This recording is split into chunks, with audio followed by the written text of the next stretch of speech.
I'm here today to support my colleagues, supervisors, assistant supervisors, indeed retired supervisors, to seek the pension that was recommended by a Labour court in 2008.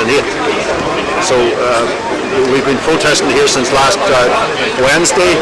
We've done 3 days last week, and now we've done 5 days this week to highlight the fact that Fine Gael in particular have been in government for 9 of the last 12 years that the pensions have been outstanding, and they have totally ignored and ran away from the issue. And we, in good faith, backed off the issue in the recession years from 2008 to 2015. And since that, Paschal O'Donoghue has been Minister for Finance and indeed the Minister of DEPR, Department of Public Expenditure and Reform. And he's been very intransigent and hasn't engaged at all with indeed the unions or indeed the supervisors' representatives in progressing the issue. And we feel that he is a stumbling block. Regina Doherty initially was a stumbling block. She did propose a package back there in September, but again he totally ignored it and didn't respond to it, didn't sign off on it. So therefore we're outside Joe McHugh's office. In fairness, Joe McHugh's the Minister for Education. It's not really his department, but he is a senior minister in the government, and he should surely have some clout to have the ear of his colleagues, Paschal O'Donoghue and indeed Leo Varadkar. So we're targeting his office as him being the main Fine Gael and main minister in the county.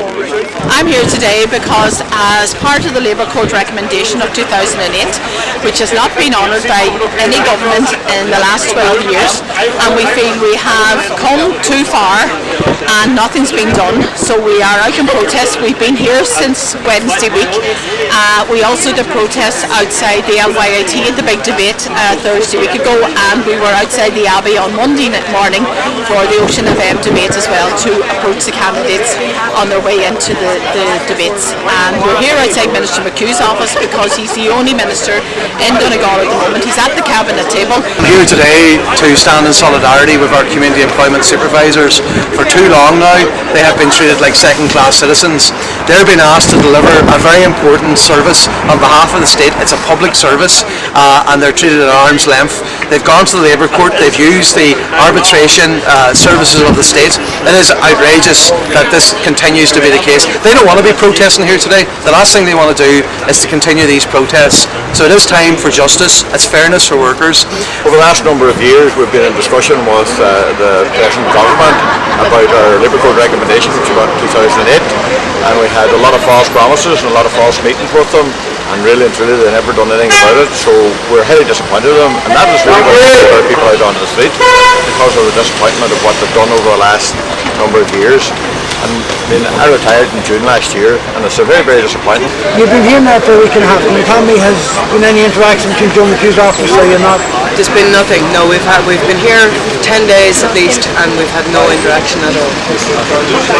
And can you tell me what impact it has on you then, the fact that you're working your life and there's no pension at the end of it? Well, I have to work until I die. Simple as that. Like, I don't have anything to fall back on. I've been working and working, but I have no pension.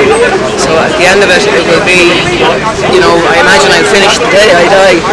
There have been CE workers that have, CE workers that have come out and no pension.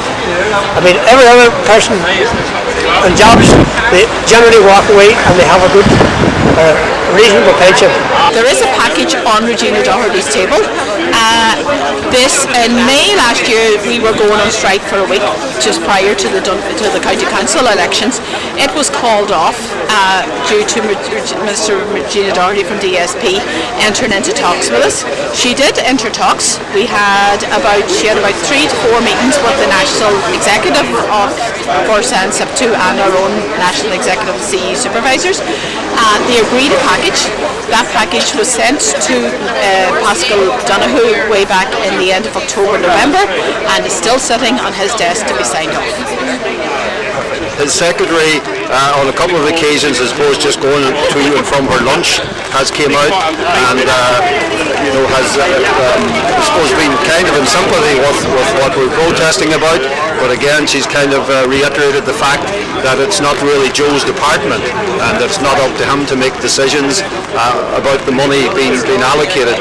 And indeed, she has even indicated that Joe has said off the record that the money been discussed for ourselves as relatively small in the scale of things.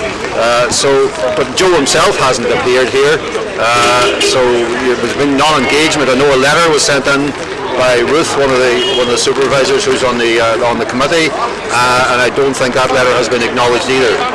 We have met Joe at the two debates, the one in the Almighty last Thursday and the one in the Abbey, and he says he knows it's on the table, it's a priority for the government, but he hasn't, his office hasn't directly contacted us, no.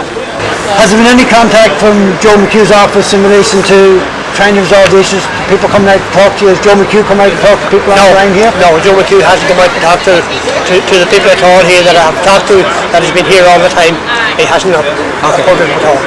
No.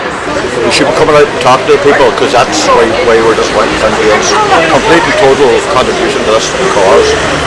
I'll also throw in the issue of the school secretaries. They're treated the same here, where they're delivering important public service on behalf of the state, and again they're treated like second-class citizens. We need every single worker who's asked to work full-time, delivering important public services at the grassroots, to be paid the same, at the same terms and conditions, the same pensions. It's just basic fairness is all they're asking for. So, if Sinn Féin are in government, I would expect very quickly for this matter to be resolved and the school secretary's issue.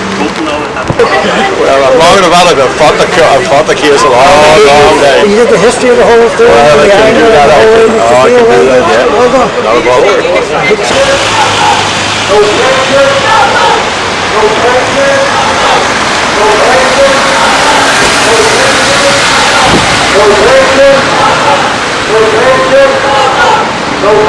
Have we look at that there?